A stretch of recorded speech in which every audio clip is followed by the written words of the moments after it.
Halo kawan-kawan, selamat datang. Sampai jumpa. Selamat datang di Polkam, Politik Kampung.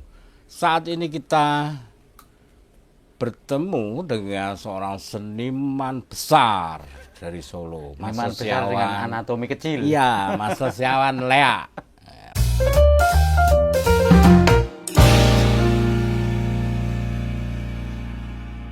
Mas Sosiawan, Ya. apa kabar Mas? Baik, sehat, alhamdulillah. Mas Edi ini loh yang harus ditanya, sehat Edi. orang. Jadi Mas Lea ini yang saya kenal, beliau ini sosok yang sangat besar, bukan hanya dalam dunia seniman, tetapi di dunia pergerakan juga besar. Celakanya badannya kecil, cuma nyalinya jauh lebih besar daripada badannya. Itu yang perlu kita Nyali saya itu cenderung mengkeret lagi ketika dunggah apa Jawa banget loh Mas. Jadi di pangku mati saya itu.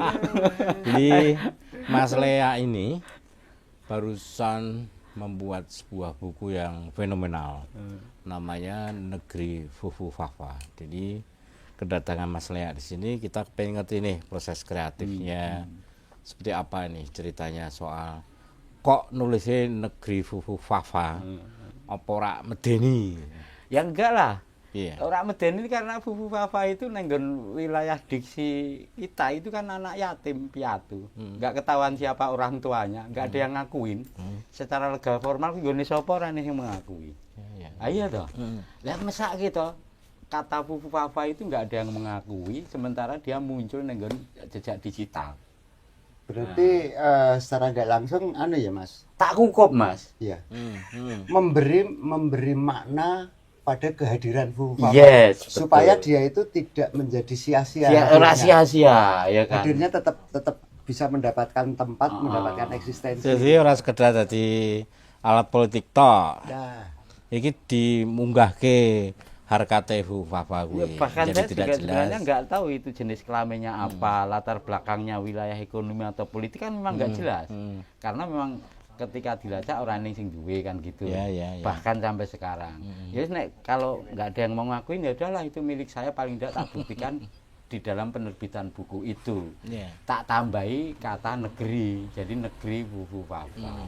Itu sebenarnya. Apa Mas isine buku kuwi Mas? Isi itu jane apa jenis sama dengan kita sebelum ini kan tadi kan sebelum tag ini kan ngobrol karo Mas Edi.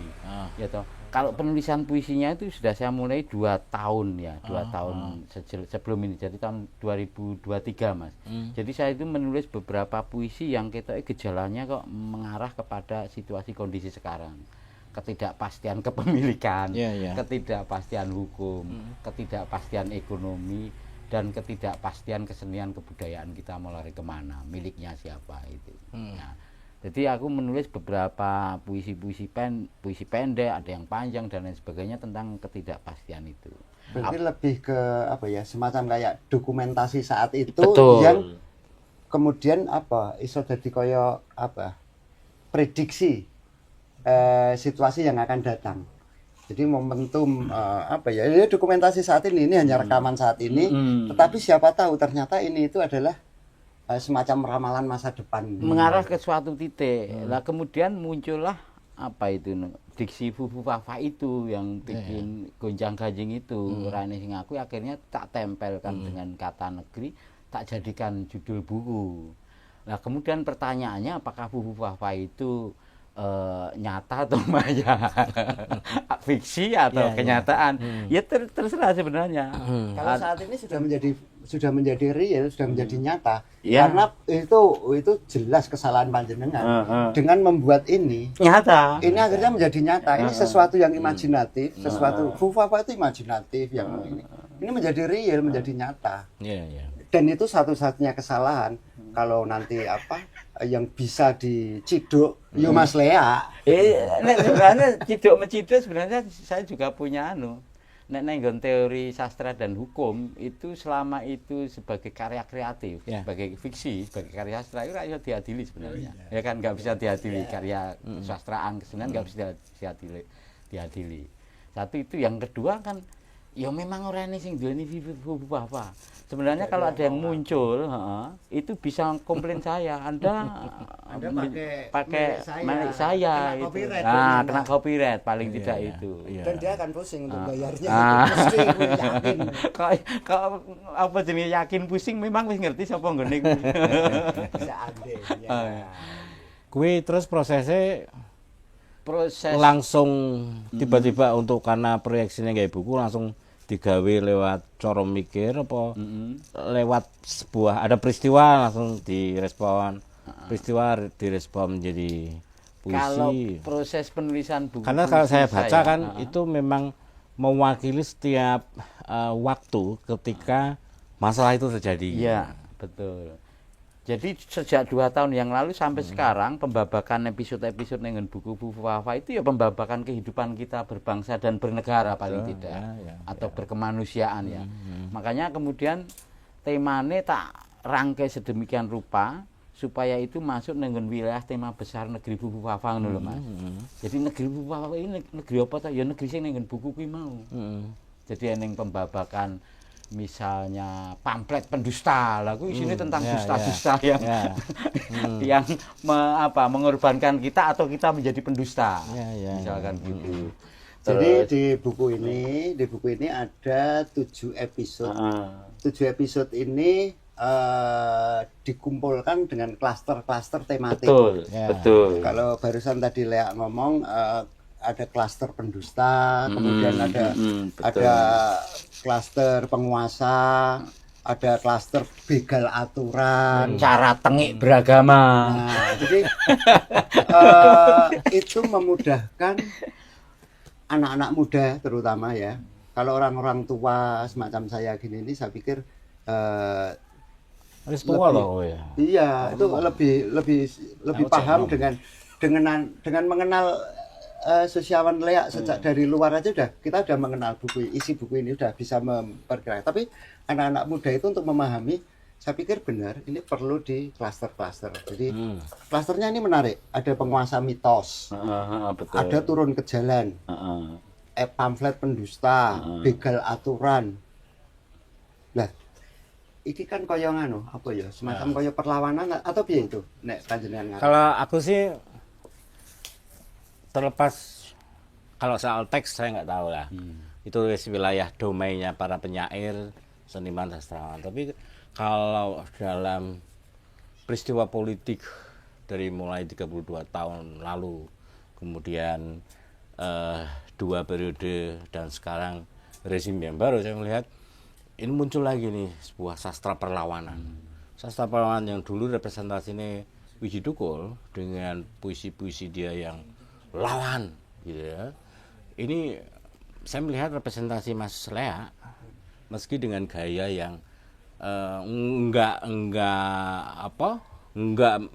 membakar gitu, tapi puisi-puisi ini membuat orang tersenyum kecut dan marah sih enggak, tapi isin wae. Terutama dia tidak hanya ngantem rezim, ngantem penguasa, ngantem pejabat yang korup, tapi juga ngantem kita yang membaca gitu. Masyarakat itu. Iya, tapi kita enak disimpulkan begitu kadang-kadang ekspektasinya terlalu besar. Iya. Karena proses menulisku itu, Mas Edi, Mas itu podo karo wong mangan. Ya. Jadi misalkan aku butuh banyak serat, berarti saya makan pecel. Saya butuh banyak kuah hari ini karena udara panas, berarti aku sop. Saya butuh protein ini karena berminggu-minggu nggak makan daging, berarti aku golek itu.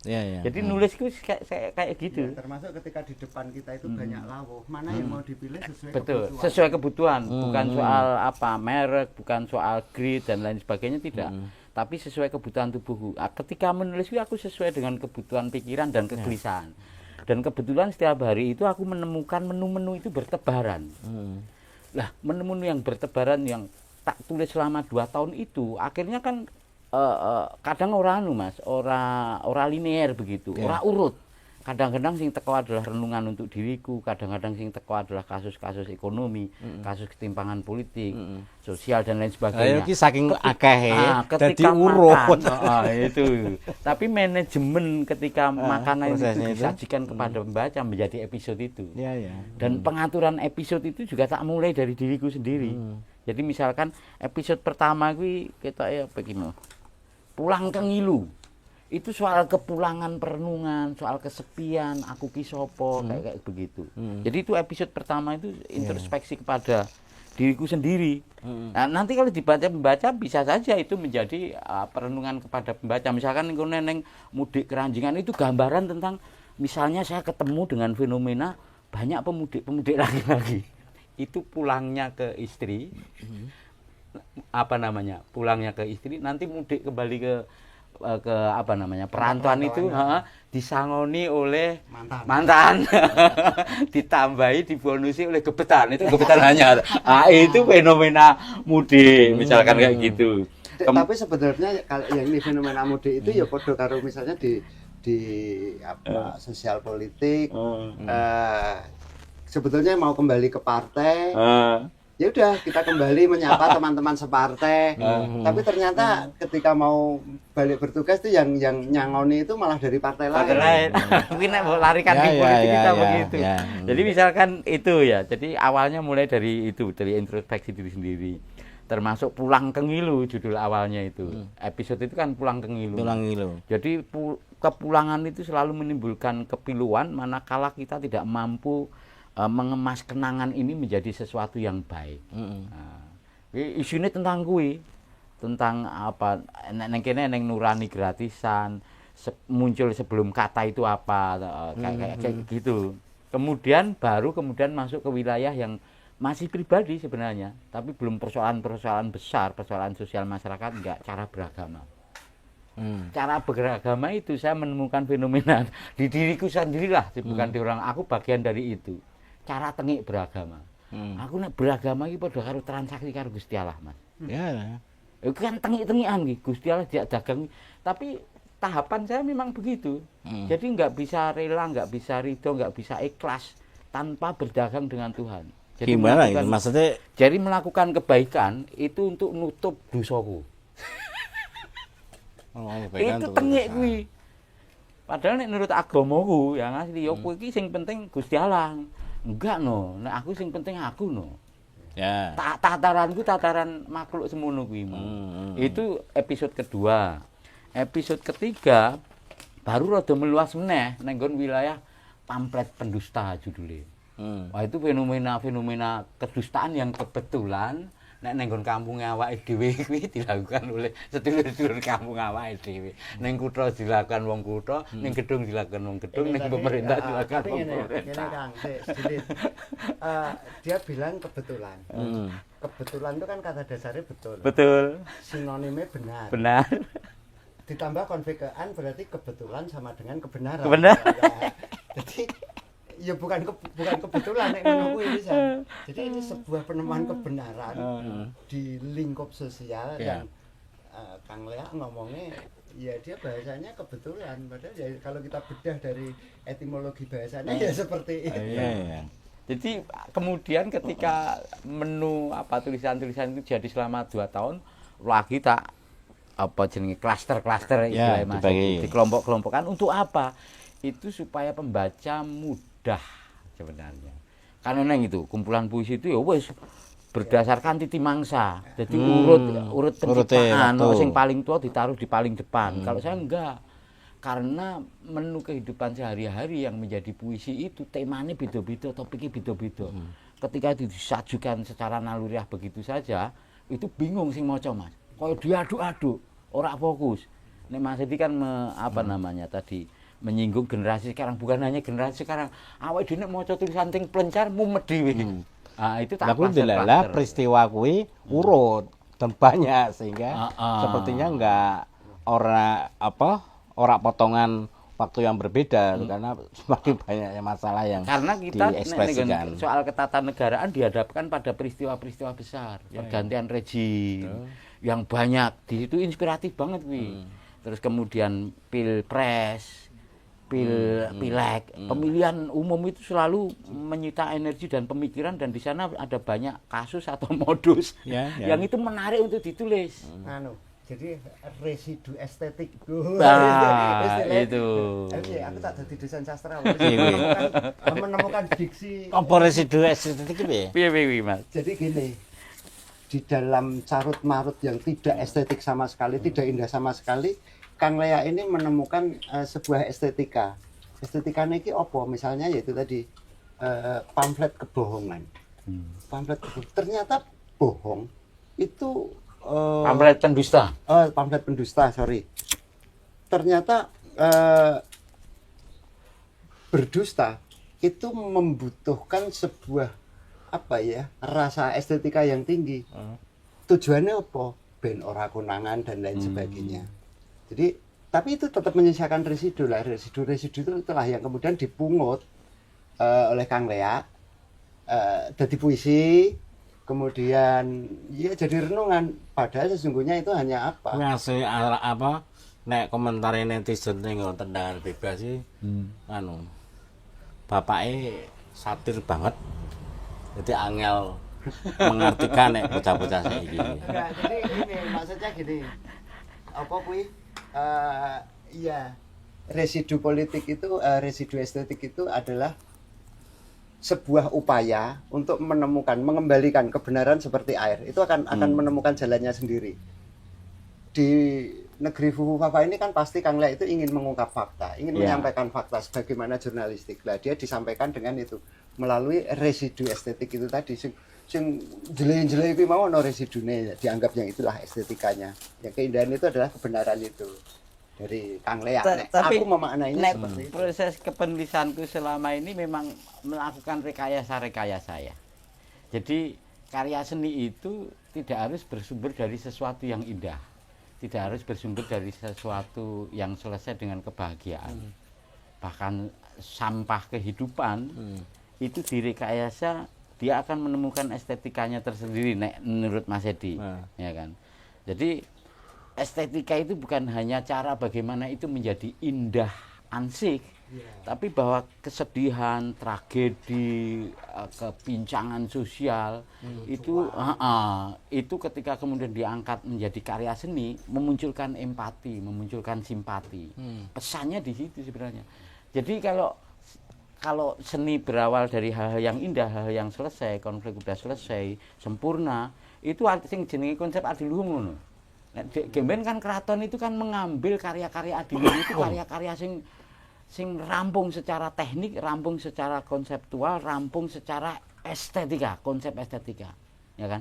Makanya saiki eneng jaranan, eneng apa jenenge yang hidup di luar keraton itu, yang sekarang justru itu bedayan ku ning jero. Lah aku pribadi sebagai penulis, sebagai penyair itu menuliskan apapun justru kadang-kadang menghindari keindahan sumber. Nah, karena itu yang jarang mendapat pembelaan. Jadi bukan perlawanan sebenarnya. Tapi yang menarik ini Mas Lea ngomong perlawanan. Tadi Mas Ook juga bilang sastra perlawanan. Kita tidak apple to apple kalau membandingkan satu penyair dengan yang lain. Om Sapardi Djoko Damono itu kalau baca puisi kan ya gitu-gitu saja, tidak menarik. Mas Joko Pinurbo juga tidak menarik, tetapi mereka punya kekuatan di puisinya.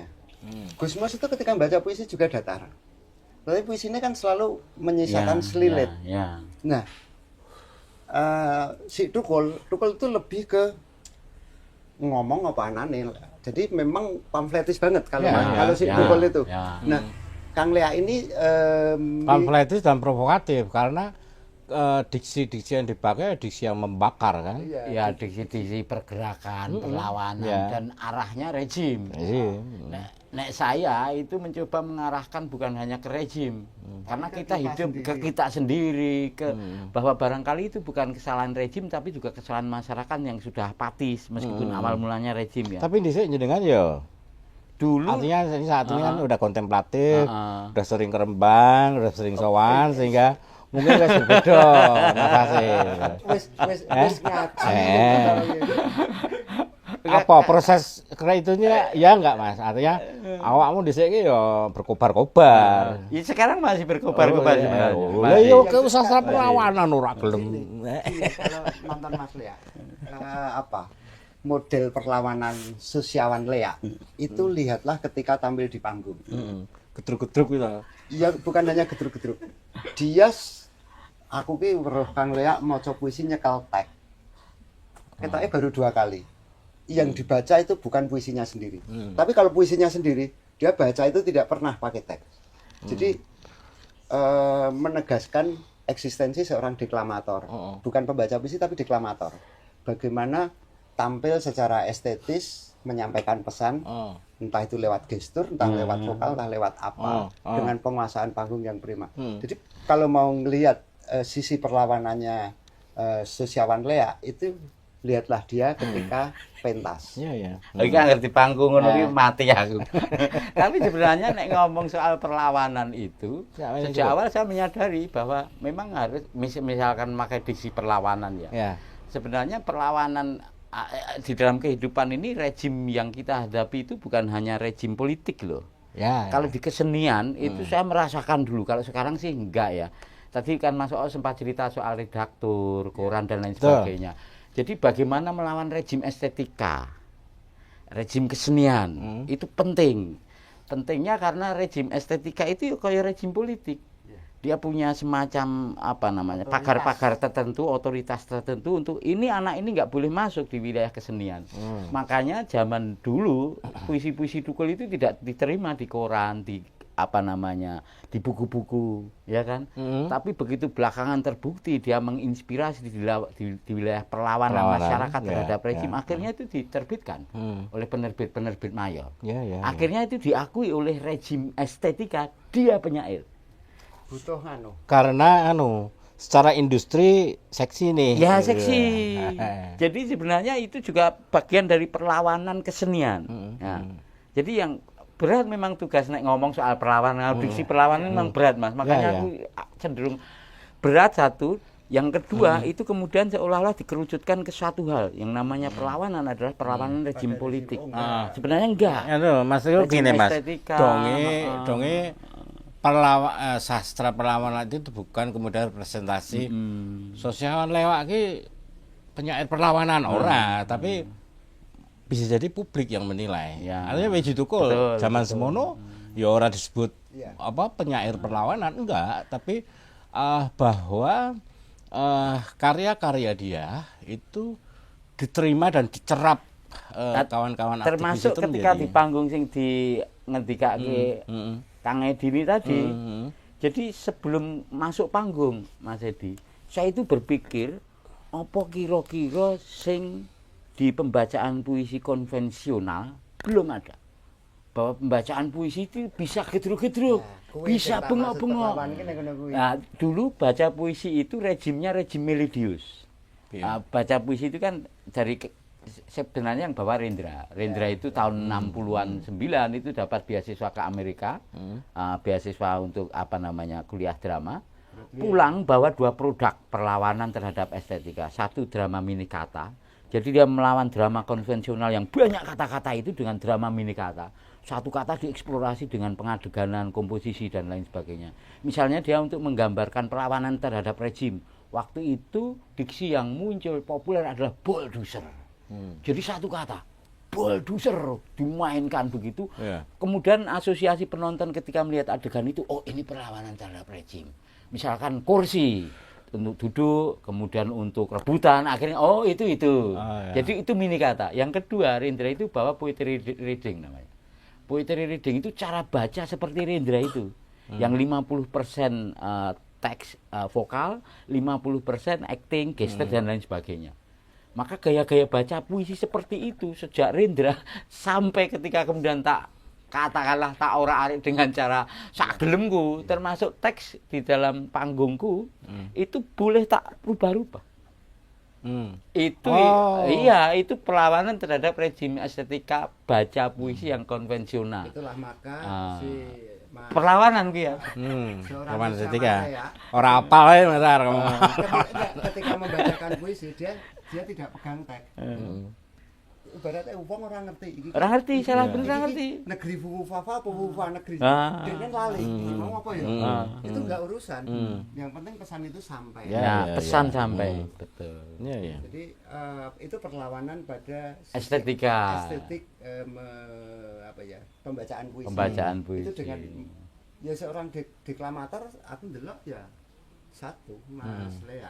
Aku di sini Lah, nek SD iki kembali ke Fufufafa Eh. kuwi jenengan pasti akan sangat tertarik membaca episode terakhir. Turun ke jalan. Kuwi memang sengaja taruh di pilihan. episode terakhir. Jadi kegeraman sumber-sumber inspirasi kuwi mah tiba-tiba muncul, Mas. Munculnya ketika tak klaster. Tak klaster lho.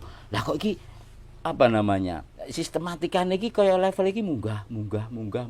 Kemudian eskalasine terasa sampai akhirnya ini berarti dari pribadi, dari soal perenungan, agama, kemudian soal perilaku moral, mentalitas yang kayak gitu, kemudian soal aturan yang dirajang-rajang, dibegal, terus kok eneng penguasa tapi penguasa mitos, gawe mitos.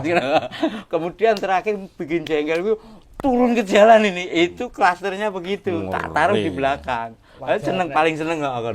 Kalau wajar karena dia juga salah satu aktivis, betul. aktivis perlawanan dan yang pasti salah satu perlawanan nopo aktivis atas diri sendiri. Jadi dulu itu kan di jurnalistik itu dikuasai oleh satu organisasi yang itu bisa menentukan kowe iki wartawan, kowe duduk. Nah, dia itu salah satu yang melawan. Maka ada Aji dan sebagainya, dia masuk dalam sejarah. Perlawanan terhadap rejim jurnalistik. Zaman semono kan PBI 1 tok ta. Itu perlawanan Jadi juga. memang benar. Semua bidang kehidupan kita itu ada yang namanya rezim. Ada. Rejim agama ya ini. Iya. Rejim mengatasnamakan Rasa agama. ada, mungkin rejim cemilan, rejim apapun ada. Mereka yang menguasai narasi tentang kopi, wah wis kuwi kopi iki kudu ngene bla Kudu ngene, pengolahane kudu ngene, cara menikmatinya kudu ngene. Teko gawe, ora enak engko baleni, selesai gitu. Negeri Fufufafa iki cerita bab apa? Cerita tentang itu semua akhirnya. Piye? Jadi muncake neng nggon apa namanya? Turun ke jalan, tetapi kemudian tak waca-wacane iki kok dari perenungan pribadi terus munggah eskalasinya kok menguat. Kok ora eneng perenungan sing luwih apa yang sing luwih universal. Akhirnya aku nulis sing yo ayo apa maju bareng-bareng kayak gitu. Makanya episode terakhir dari buku ini adalah guru bangsa. Jadi bagaimana kita menghadapi itu semua, tapi kita masih punya kompas. Ini mau nggak mau harus diakui bahwa kita itu punya personifikasi orang-orang tokoh-tokoh yang tidak duduk atau duduk di pemerintahan atau tidak, saya nggak tahu, kadang tidak ditemukan. Aku menemukan gitu, Mas. Menemukan misalnya Murtijono yang menjadi guru bangsa bagi para seniman. Aku menemukan Pram. Aku menemukan Pri GS yang menjadi guru bagi para jurnalis di Kukup. Aku neng. Jadi kita lebokke neng nggon klaster guru bangsa. Nah, saka kono kuwi to. Setelah menyadari masih ada banyak orang-orang yang menginspirasi, Kang Lea iki misuh.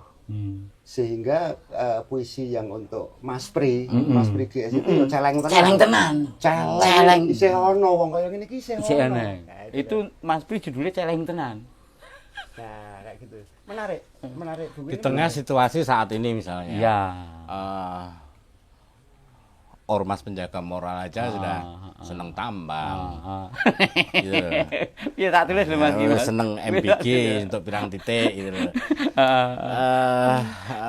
Jenengan maksudku ketika berbicara di guru bangsa ini kan sudah agak tidak related dengan saat ini. Kira-kira sapa sing dadi penjaga moral ketika semua ikut terlibat dalam ruang yang Fufufafa itu tadi gitu. Ruang yang tidak jelas ini semua, ruang yang menguasai itu. Ya orang-orang yang tidak punya kepentingan lain kecuali untuk bangsa, itu masih ada. Masih banyak. Masih ada. Neng kene tak tulis dia guru bangsa, matanya cakrawala berbias cahaya senja yang menggambar cinta sepenuh setia. Cinta sepenuh setia. Wih, terus kemudian Bibirnya mahkota bunga berkelopak kata-kata sahaja yang mengejak kasih di putiknya. Mengaji sayang di sari-sari madunya. Wis guru bangsa ngono. Nah, tingkatane ngono ki mau. Terus rumah bagi suara duka telinganya. Sapa sing gelem ngrungokke duka nestapa kuwi guru bangsa. Kemudian di mana kalah derita serta sengsara disambut asih pintu, direngkuh asuh jendela, dijamu kedamaian syahdu, sebelum sesiapa sempat berkisah pilu, berkesah tentang sendu. Jadi sadurunge wong sambat dhek wis ngerti.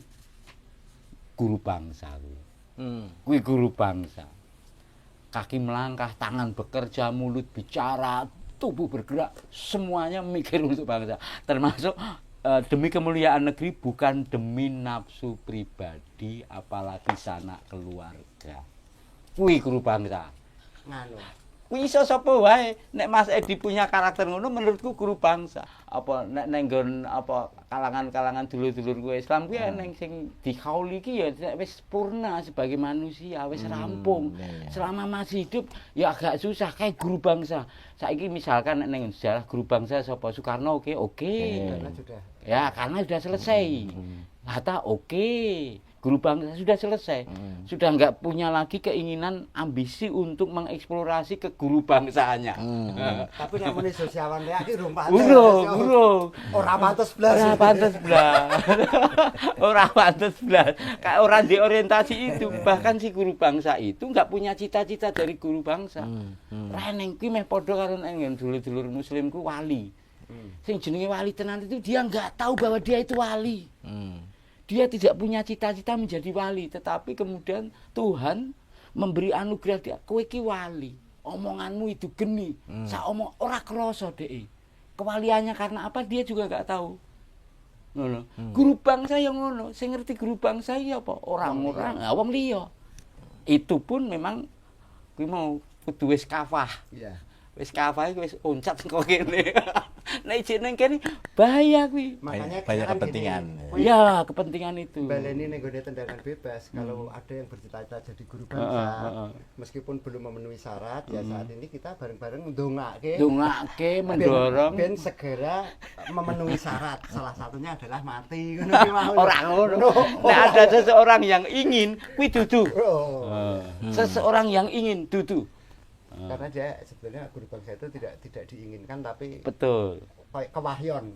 Iya, istilah Jawane kewahyon. Terkondisikan secara alamiah. Mungkin nek nang teori kepemimpinan kan eneng kepemimpinan alamiah, eneng kepemimpinan by design. Ya kan? Eneng kuwi. Lolos kene MK. Misalkan. Nah, aku bosone ngene. Itu Kuwi kan yo mutar-muter. Dan guru bangsa itu tentang itu memang, tentang kriteria, tentang keikhlasan, tidak punya ambisi, tidak punya kepentingan. Bahkan cita-cita menjadi guru bangsa, menjadi pengangah pun enggak. Ora. Dia diparani wong. Dia dirujuk kata-katanya Gus Dur. Ya. Udah meninggal bertahun-tahun IJN yang sing nyekar ya. Kita semua ngakuin. Ya nek Cak Nun ngomong sampai malaikatnya bingung. Gus Dur itu ora ndang ditemoni malaikat karena nek suwe. Teko terus ya. Kuwi kan setelah 7 10 10 dari ini baru diparani malaikat. Lah kuwi teko wae Gus Dur. Aku kesel kapan aku disidang malaikat nek Cak Nun kan pengen dikono. Iki lho Kang aku pengen takon soal Fufu Fafa. Panjenengan pasti juga mengikuti bahwasanya Fufu Fafa identik dengan nama sebuah akun yang pertama. Betul. Kemudian yang kedua ada indikasi mengarah ke sosok-sosok si A, si B, si C, termasuk nomor HP dan lain sebagainya yang udah dikirim GoPay dan lain sebagainya. Lah, panjenengan sempat mendokumentasikan itu atau data-data itu? Bukan dalam puisi ini, dalam sebuah puisi sempat mendokumentasikan temuan masyarakat warganet itu yang bahwa Fufu Fafa adalah si Beng Beng, adalah si Kebab. Sempat enggak itu atau piye memaknai Fufu Fafa dari sisi temuan warganet itu? Nek itu memang urusan non kesenianku. Ya aku kan memang katakanlah didudukkan sebagai penyair ya. di wilayah kepenyairan itu tidak terlalu penting diungkapkan secara langsung. Jadi puisi itu memang dia ngomong multi interpretable. Jadi nek ngomong plek seperti data itu jenenge penelitian Investigasi ya kan, atau investigasi jurnalistik sangat mungkin itu ya kan, merujuk ke akurat, data akurat. Nek puisi ki ora ngono memang. Dia menghantamnya bukan di wilayah itu. Jadi siapapun akan kena efek. Baik yang mendukung maupun yang kontra ya kan, itu bahkan akan terkena. Bahkan Kita yang menulis perilaku seperti itu. Dan tidak mau mengakui Itu. Ya. Makanya kadang-kadang memang ngomong karo seniman terutama karo penyair kita bulet karena dia tidak punya hak, orang duwe kompetensi untuk ngomong data real. Bahwa menulisnya dengan data, berdasarkan data, nanti outputnya bukan investigasi atau bukan hasil riset, enggak. Itu kan wilayahnya akademisi, kaum teoritis, ya kan, wilayahnya jurnalistik. Lah, nek kesenian puisi masuk ke wilayah itu wes berhenti jadi puisi ya. Artinya offset itu. Makanya offset. Ya, offset memang. Jadi kui sebenarnya, Kang.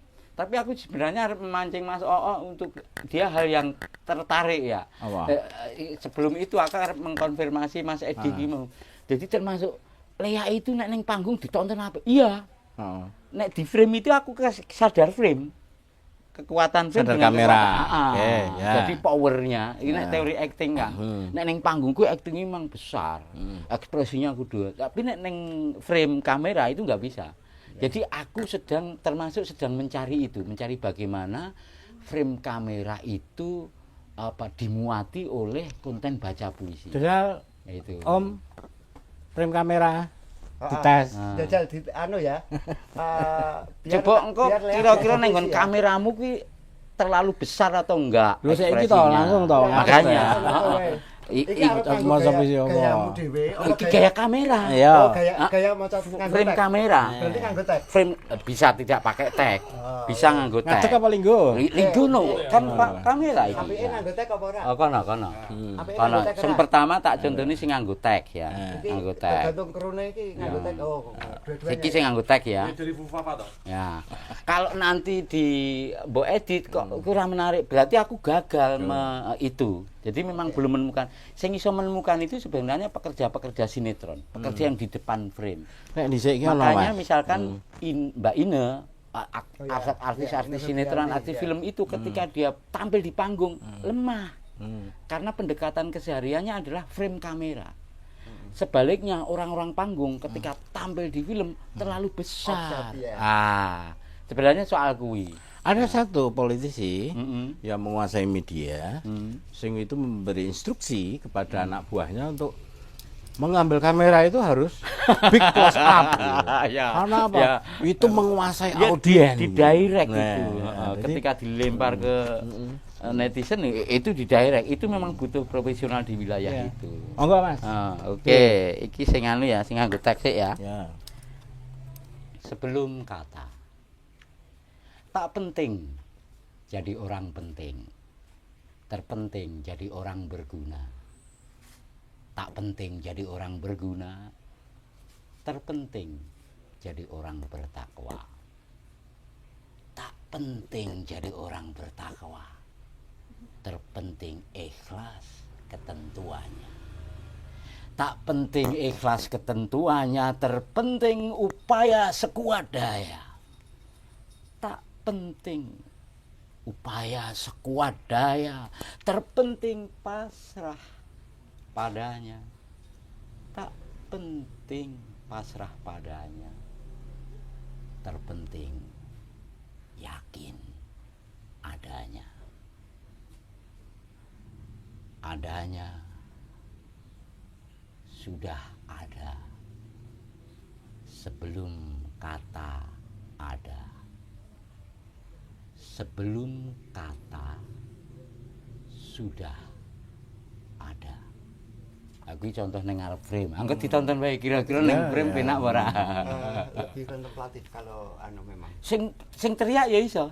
Tapi tangga teparu piye? Ora apa-apa, santai to ya. Iki sing rada panggung ya, sing rada panggung. Ngadeg ora apa-apa, Mas. Aja ngadeg frame anu, heeh, ra nyandak frame ya Aku kan. request siji. Oh, ngene Khusus ya, request itu yang ini. Negeri Fufu Fafa ini harus dibacakan. Yoi. Tak goleke sing rada Yang bisa, yang kalau di panggung meledak, bisa diledakkan tapi mencoba untuk di-frame-kan. cara tengik beragama. Agamaku damai. Cara beragamaku tikai. Agamaku teduh. Cara beragamaku gaduh. Agamaku baik. Cara beragamaku tengik. Agamaku rahmah. Cara beragamaku marah. Agamaku rahim. Cara beragamaku lalim. Agamaku beda dengan cara beragamaku. Sebab agama cuma ciri yang tak bercokol di otak dan hati, apalagi terpatri dalam sanubari. Ku rada gede aktingnya, tapi nggak tahu aku kameranya kegedean apa ora ekspresiku.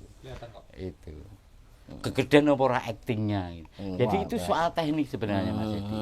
Jadi memang tidak bisa itu nek nggon anu apa jenenge teori pementasan, teori baca puisi, ada baca puisi lomba, ada baca puisi kamar, nah, sing teduh-teduh Mas Edi. Kemudian ada baca puisi pagelaran. Yang saya lakukan di panggung-panggung besar itu baca puisi pagelaran. Dia melibatkan unsur estetika lighting yang di luar ya, kadang kostum, sound, efek sound. Ya kadang ada ilustrasi ya kan, blocking. Taruh dari tubuhnya si pembaca, deklamator sebenarnya bukan penyair sebenarnya. Itu fungsi yang berbeda. Jadi ada aktor, dia menjadi pembaca, menjadi deklamator, tapi itulah kenapa Mas Sapardi kalau baca kok data dari karena dia bukan aktor. Kenapa siapa nih mau sing disebutkan Joko Pinurbo baca puisi karena disiplinnya disiplin sastrawan. Sastra itu tulis teks. Ya, tapi kalau deklamator itu disiplin keaktoran. Nah, dulu ada 3 penyair yang kebetulan menguasai disiplin keaktoran. Nah, ini garis siji toh. Yang pertama Rendra. Yang kedua Wiji Dugol termasuk. Nang panggung bagus ya kan. Yang ketiga Sosiawan Lea. Bener kan? Aku tadi kan ngomong. Enggak, iki gocekan. Gocekan. Dulu aku setuju kok. Karena sebenarnya ada penyair yang punya kemampuan itu. Fikar Wiida dari Aceh sekarang tinggal di Jakarta, dia baca puisi bagus. Imam Ma'arif dari Jakarta baca puisi bagus. Sutarji Kalsum Bakri baca puisi bagus. Jawawi Imron, Kiai Jawawi baca puisi bagus. Mereka menemukan apa namanya? Temuan-temuan pemanggungan karena mereka intens menggeluti puisi-puisinya yang begitu. Sutarji itu kalau baca puisi kayak orang baca mantra itu. Tapi pola aktingnya begitu, pola ucapnya begitu, pemanggungnya begitu. Ketika dia membaca puisi orang lain, dia pakai begitu juga. Jadi stereotip. Nah, kalau Rendra belajar drama, saya belajar drama. Wiji Dugol belajar drama. Jadi dia belajar menulis, juga belajar. Rendra kan dikenal sebagai dramawan juga. Jadi dia tahu teori menulis, mengaplikasikan menulis sastra, juga membacakan sebagai aktor. Mas, saya ingin Ini rejim ya. Nah, itu yang juga nenggon pemanggungan mencoba tak bongkar, Mas. Kira cerita saya misalnya. Saat ini penyair-penyair baru. Dulu ketika para penyair ini bisa disebut penyair, itu kan ketika dia mendapat kritik seni dari beberapa tokoh, misalnya Habib Yasin, terus beberapa orang senior gitu. Sekarang ini ruang itu kan hilang nih. Para penyair disebut penyair ya dari produktivitas saya kira. Nah, ruang media sosial ini menjalankan fungsi itu. Tapi kompetensi sebagai penyair ini siapa yang bisa menilai? Jadi Setelah kritikus-kritikus seni, kritikus-kritikus puisi itu hilang dan nggak ada lagi. orang bisa membaptis dirinya sendiri, mendeklarasikan aku penyair. Tak hitung ya mbuh. Ya penyair dari langit gitu. Tiba-tiba teko jadi penyair. Tapi ada beberapa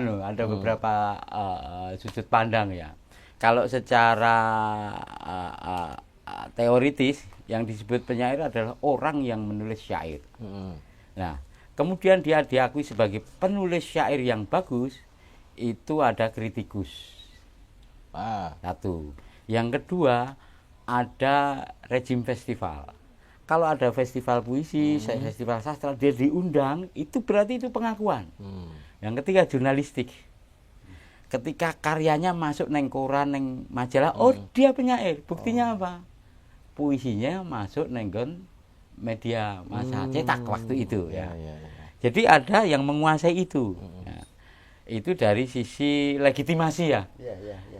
Termasuk ketika diteliti neng wilayah akademik, dadek skripsi, dadek tesis. Nah di wilayah itu aku diakui langsung apa lagi langsung dadek penelitian akademik. Leaknya jadi ini agak-agak serakah. Nah itu kan neng ruang ini ya, maksudnya dhisik toh. Neng wilayah akademik. Sekarang masih berlaku, kecuali kritikus karena kita nggak ada kritikus yang berubah. Meskipun masih ada, tetapi ruang untuk menyampaikan kritik itu medianya ya medsos akhirnya.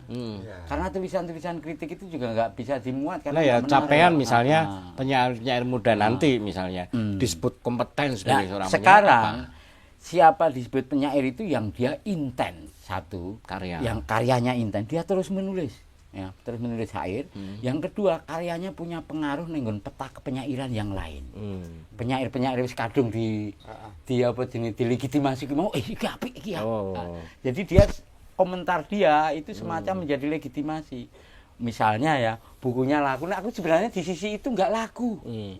Enggak laku, buku itu enggak laku. Tak asongke dhewe karena tak tawarkan di penerbit mayor itu saya pribadi memang pernah ke penerbit mayor itu atas permintaan penerbitnya, tapi nek aku kon antri melamar itu aku pesimis satu, rendah diri, serius rendah diri, nggak berani puisi itu jelek. Nah, tapi memang beberapa kali ya buku-buku memenangkan sayembara neng Perpusnas menang mas, itu aku loh kok bisa menang toh, tapi untuk untuk meresmikan karyaku itu misalkan tulung terbitno penerbit mayor rawani saya karena memang aku menganggap di sisi itu saya bukan penyair jadi sing nyebut rawani iki awakmu ora penerbit mayor bukan dan nggak pernah tak coba kecuali ada satu yang menawari Mas Edi kalau ditawari mau nggak apa-apa kalau saya nggak yakin itu apalagi daya beli tingkat omset buku-buku sastra kan juga padahal capaian aktualisasi kan bukunya Jokpin itu luar biasa ning Gramedia bukunya Sapardi itu booming neng festival-festival jarang iya jadi apa jenenge untuk menjawab pertanyaan Mas Oo kuwi mau kalau yang sekarang ya itu masih bisa dipakai. Mana karya-karya puisi yang diterbitkan oleh penerbit mayor dibutuhkan itu oke, itu penyair, ya kan. Mana yang diteliti oleh kalangan akademik itu penyair. Mana yang itu diakui oleh penyair-penyair itu penyair. Karya-karyanya ini fenomenal, ini menarik, ini baru. Yang bisa ngomong baru dan lama kan orang dalam. Awam nggak bisa. Tapi awam juga bisa saiki dengan cara viral iki. Mana yang viral? Penyair kuwi. Sangat mungkin sah. Jadi definisi penyair saiki longgar. Kalau dulu definisi penyair itu membawa konsekuensi yang berat, Mas. Termasuk nek ol-olan penyair kok sugih. Penyair kok gelem di rapi. Penyair kok moto duiten. Jadi penyair kok ora ngopi ora udut. Penyair kok ora gondrong dulu begitu. Jadi wah, ini berat kita di penyair. Jadi penyair iki seseorang ya rekoso. yang dia memiliki ketajaman pikiran, ketajaman intuisi, dan dia tidak boleh menikmati kebahagiaan dari itu. Memang. Itu memang eneng sejarah Mas. Kayak Anwar ki yo melarat, mati yo meninggalkan utang yo mursal. Tapi karya-karyanya apik kayak gitu. Jadi liar. Penyair kok ora liar, penyair kok santul begitu. Itu mirip-mirip dengan ini. Kalau di dunia novel Pram, itu kalau dibanding novel Pram gue kan ora payu ibaratnya. Dibandingkan dengan novelnya Terelie. Kenapa? Ya, coba aja data di penerbit. Mereka lebih senang menerbitkan karya-karya yang seperti Terelie. Kenapa? Ya lagi-lagi kembali ke soal Doltinuku. Semakin aku keluar modal, kembalinya harus cepat dan harus lebih gede.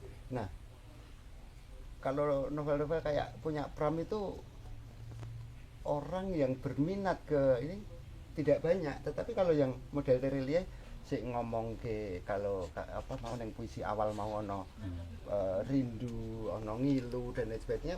Memang seleranya ke situ. Jadi dari mengikuti tren dan ideologis seseorang. Pop dan ideologis. Kuwi ning sastra pop dan sastra serius. Sastra pop itu sastra yang marketable. Ya kan? Tapi biasanya diklaim oleh sastrawan serius enggak terlalu dalam itu. Sastra pop itu ya hilang, habis itu hilang, perenungannya kurang dalam, filosofinya kurang dalam. Ya nek zaman denen kuliah ki ya kaya novelnya Freddy, Ernie itu, boom. Termasuk Asadi Siregar dulu dikategorikan ke situ loh, Asadi Siregar. Misalnya gawe apa nek? Gawe apa kok? Pop, jadi cerpen pop, cerpen remaja, puisi pop. Dulu ada puisi remaja. Itu kalau kita masuk puisi kita dimuat di rubrik remaja itu masih ndek-ndekan. Nanti kalau sudah masuk Kompas, masuk Horizon itu sastrawan. Oh iya. Jadi ukuran-ukuran itu sebenarnya sangat cair ya. Dan sekarang sebetulnya masih ada itu, masih ada. Cuma yang membedakan sekarang itu bisa mempublish sendiri. Yang dibutuhkan hanya rasa percaya diri. Wani nulis puisi, wani publish, selesai di medsos. Sementara kalau Kang Lea ini kan kadang-kadang itu rasa percaya diri. Aku nulis gini tuh, tak publish ini elek. Jadi memang rendah diri aku. Nah ini buku ini Negeri apa? Laris Mas. Iki lumayan. Cetak berapa? Cetak ya sedikit sih, itu di bawah penerbit mayor jauh lah. Jadi tapi aku nyambung ki mau, nek kanggoku disebut penyair atau tidak itu enggak penting. Termasuk yang tidak penting menjadi orang penting itu sebenarnya ke diriku sendiri juga. Orang penting penyair karo aku. Sing penting tandang gawe ini. Yang penting intensitasnya. Lah nek neng aku, neng agamaku, karo dulur-dulurku, kowe hati-hati, kamu hati-hati terhadap kata-kata. Kata-kata yang kamu keluarkan baik berbentuk tulisan maupun ucapan itu doa. Kamu kalau nggak hati-hati bisa nancap ke dirimu sendiri. Itu penjaga gawang moralku ketika menulis. Jadi aku kalau menulis akhirnya memang kudu berbasis data, berbasis meskipun outputnya bukan data ya.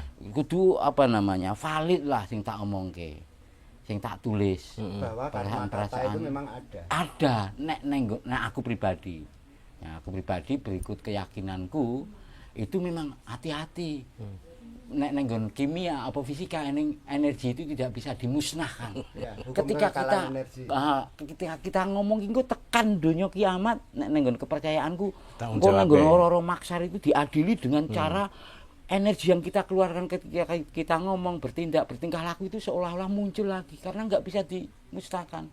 Kuwi match antara ajaran agama dengan hukum kekalahan energi ki mau. Jadi kata itu seperti burung yang lepas dari sangkarnya, di mana dia yang mengeluarkan itu sudah tidak mampu mengontrol lagi. Lah nanti baliknya jadi apa? misalnya ngomongin soal SMK, dari jadi meme, ya. Itu karma kata. Ngomong SMK sudah dipesan. Wes tayang kok tendangan bebas kok yo. Karma kata. Semacam itu. Pipianeng juga. Jadi yang di fenomena-fenomena yang bertaburan keseharian, entah itu wilayah politik, ekonomi, SMK, MK, MA, wah eneng kabeh di negeri Pupufafa ini. Tapi dengan pendekatan Basisnya kesusastraan, data. kepenyairan. Outputnya adalah puisi menurutku. Tapi kalau itu tidak dianggap puisi, kayak Wiji Tukul menulis itu bukan puisi. Ora apa-apa. Ora apa-apa, karena nggak Ikhlas, penting. ikhlas tenang. Sangat ikhlas, nggak penting itu. Ikhlas banget ning nek tuku bukune luwih ikhlas meneh. Nah, lu ikhlas ngono. Wis aku ora penyair ora apa-apa. Ora apa-apa. Ora Ning tegep iki puisi dituku, ora apa. Ning iki tukunen sing akeh ya. Tapi juga ngene, kadang-kadang ada yang saya nggak punya uang Mas. Ya udah, yang penting kamu baca. Atau Mas saya berinya belakangan, penting kamu baca dulu. Makanya caraku dodolan, Mas Kang Edi. Kowe aja mikir bayar. Yang penting tak kirim sih. Alamat kamu minat, oke. Alamatmu tak kirim sih. Belum bisa transaksi, enggak apa-apa. Yang penting kamu baca dulu. Karena nek wis diwaca sih, nek misalkan kuwi hitung-hitunganku karo Gusti Allah, Mas. Masyaallah. Kuwi serius. Iya. Hitung-hitunganku karo Gusti Allah. Tulan rembang. Ora nek kuwi sejak dulu. Sejak dulu. Iki Sejak dulu. menarik. Hitung-hitunganku karo Gusti Allah. Karena aku kan wong mursal, orang jahat, orang buruk setiap kali membuat kesalahan.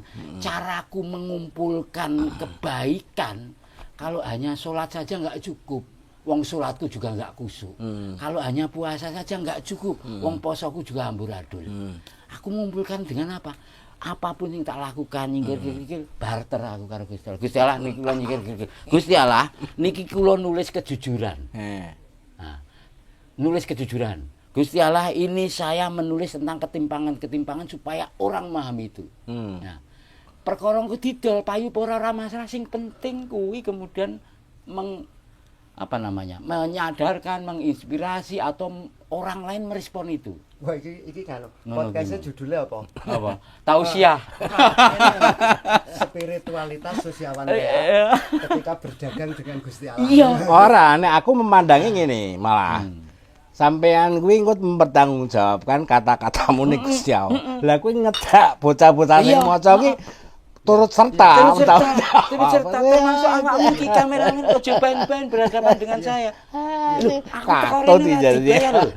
Iki sing transaksi iki apa? Gusti Allah iki. Awake dhewe ning bayaran lho iki kan. Tapi siapa jadi ada yang melihat ini kemudian terketuk hatinya, itu bayarannya awake dhewe. Wah, Lho, oke. ikan ngono Siap. sebenarnya. Berupa donga. Donga ngono. Ojo dicekel kae ngono kuwi lho. Misalkan ngono kuwi. Iki tokoh perlawanan tapi aja dicekel. Ngono kuwi. Wis mencerahkan. Mencerahkan. Oke. Kuwi sebenarnya. Ed cerita ini launchingnya. Aku sebelum ini satu aku pengen Kang Lea maca satu yang judulnya Negeri Pupufafa karena kita memang sedang membicarakan buku Negeri Pupufafa. Ya, Jadi, ya. silakan kuwi nggunaku. Ya, yang mungkin oleh iki. Iki sak suwe tenan. Nah, iki termasuk Negeri Pupufafa iki jadi sebenarnya sing berdebat, berpolemik tentang Pupufafa itu kan akeh sing khawatir. Sebenarnya nggak perlu dikhawatirkan karena posisiku terinspirasi dari situasi sing Pupufafa itu nggak ada yang punya. Iya kan? Mbok ambil alih Mas ya. Tak kok tak tanggung jawab. Ya wis tak peke wis. Anak haram kita tanggung jawab. Halaman piro ki Mas Edi? 58. 58. Kan nek dadi Ya. anu tenan. Kita terserah. Heeh, gaya biasa gede, wae, oke, nganggo biasa, gaya cilik terserah. wae. Ya. Negeri Pupufafa. Negeri Pupufafa. Di negeri Pupufafa, jebolan legiun dinobatkan sebagai baginda. Nah, wis gitu to ge. Tapi kowe ra iso apa jenenge nyeret aku ning pengadilan. Iya, Gitu. tak ngerti. Bergajul mesum dipasang menjadi patihnya. Melanjutkan kuasa sang Raja Jawa yang Tonggo kenger Niding. tertimbun tahta. hatinya rusak, kesayat citra palsu, kalbunya koyak, kebeset pesona semu, nuraninya somplak. Ketikam puja, tipu. Lalu, barangkali awakmu iki. Barangkali aku juga. Kaum bangsawan, iki sombok terjemahkan sebagai kelas menengah. Kaum bangsawan pesta jabatan, pamer kemewahan hingga telanjang. Kelaminnya bergambar saham, susunya surat berharga, perutnya nota belanja pemerintahan. Para cendekia, sekalian kaum agamawan, sakau dibuai kehormatan, sesekali disuapi gula-gula, kembang, serta godaan tambang tanpa timbangan. Seneng banget deh. Iya. Sementara jelata kompak bersorak gembira, berebut remah-remah anggaran, mabuk sempoyongan, menenggak utang negara. Di negeri Fuwuwawa, gelar akademik dan angka-angka statistik menjelma agama baru yang membiakkan oligarki bau di para kalbu batu. Segala bisa di negeri Fuwuwawa, negeri di mana tipu daya sudah biasa, yang hakiki mengada-ada, yang sejati berubah maya, sedang suci malih nista.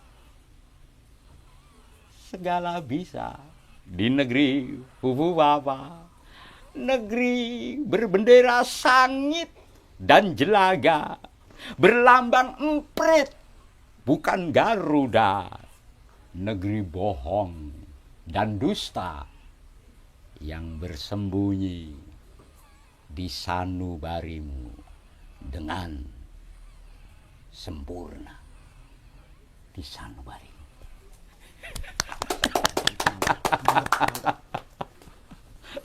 Seneng banget sih. Ya orang ini orang iso request. Misalnya Kang Rea lagi diundang di pentas mana di panggung besar, Kang request puisi ini nggak bisa. Nggak bisa. Bayarnya larang. Nah ini mau gratisan kabeh makanya aku request. Transaksi ini karo Gusti Allah. Tak niatine ngono. Oke. Terima kasih Mas Sosian Lea. Kuwi aneng anu nih, aneng apa jenis dasare innamal a'malu binniyat. Niat. Niatku ning kene iki silaturahmi, jagongan. Itu ganjaran sing kono. Terima kasih Mas Sosian Lea telah hadir dalam perjamuan suci kita ini. Kawan-kawan, Pertemuan terakhir. perjamuan suci ya. Kawan-kawan, Sindikat Media berencana untuk launching